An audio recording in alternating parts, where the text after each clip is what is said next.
As the German Shepherd is a friendly dog, he must be trained to become more aggressive so that he can protect the officer if the officer is attacked.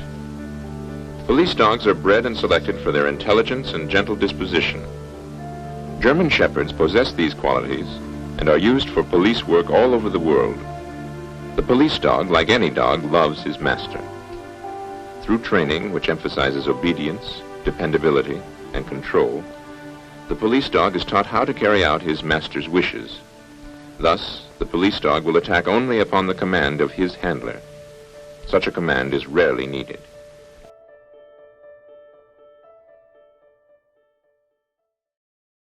I don't know whether there are any plans in place, but assaulting a police dog or attacking a police dog should be as serious as attacking a person. I'm Brett French, I'm an instructor at the Police Dog Training School. We allocate our pups to handlers at 8 weeks old. Once they're operational, the first year is pretty much getting them used to working out in an operational street environment. But I would say after that they are efficient in their work. You try and find me a handler who wouldn't be half a second behind their dog. If they had to deploy their dog to a violent man, for instance, you know, you're a team.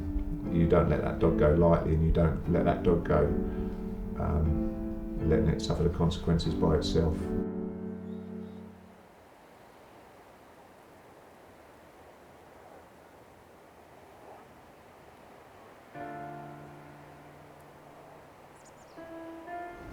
So my name's Dave Wardell. I'm a serving police officer with Beds, Herts and Cambs dog section.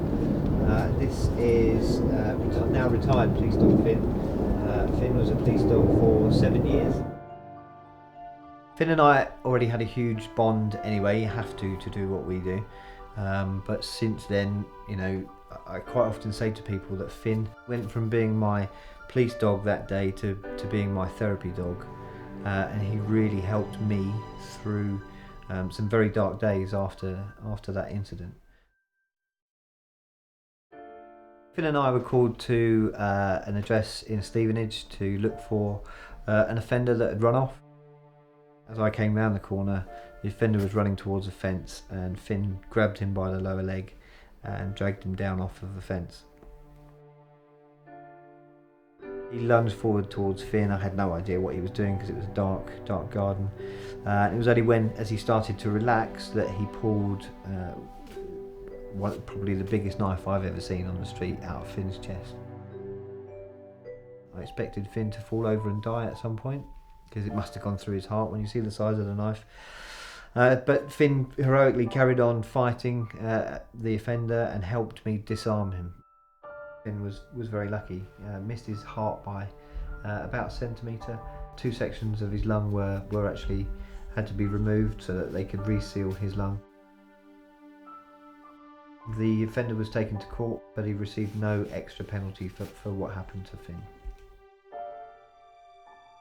To see that happen to him, I would have happily have exchanged places so that it happened to me rather than it happened to him.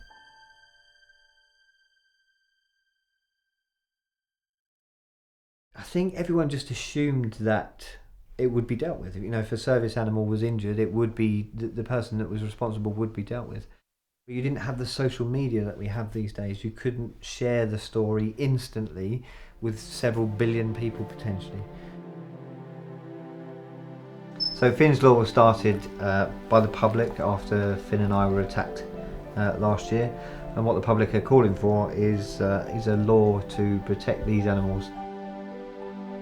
There is a need for them. There is no robot that can do what they do. But if we can offer them some form of protection in law as well, I think we would just close that loophole and show people that they will be punished if they do anything to these dogs.